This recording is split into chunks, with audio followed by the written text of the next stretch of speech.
Hampa tahu tak semalam Kak nak mimpi gulai ikan talang tumis darat. Ya Allah sedapnya. Oh. Balik kerja tu tak nak singgah pergi buah nanas, buah terung. Sebab apa Kak nak kalau kata terangin, dia memang kena bagi jadi. Buah nanas ni leceh dik. Banyak perkara dik. Nak kena buang kulit, nak kena buang mata macam-macam. Dik makan sak je nak kupas tu lama dik. Ikan talang tu rendam dulu dengan air 5-6 minit macam tu bagi dia kurang masin. Lepas tu kita blend bawang besar, bawang putih, halia sikit dengan rempah. Lempak masuk tak payah buang minyak. Lepas tu hang kacau-kacau dia, bubur santan, lempak masuk ikan talang yang rendam tadi, bubur air tak kat mana hang nak lah. Okey, buah nanas, buah terung. Siap. Buh perasa-perasa lah sikit. Lepas tu kena darat bawang putih, bawang ros, habis campur dengan daun kari. Kalau ada cabai kering lagi elok, tak nak lupa bubur weh. Lempak masuk macam tu, kacau-kacau dia sikit, tutup bagi dia ada aroma tu, kejadian dia tu.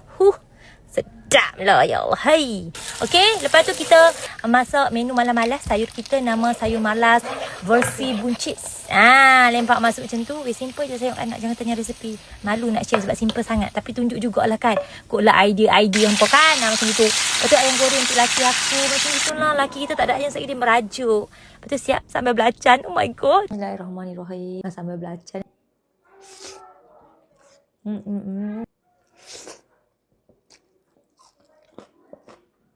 Sedapnya weh.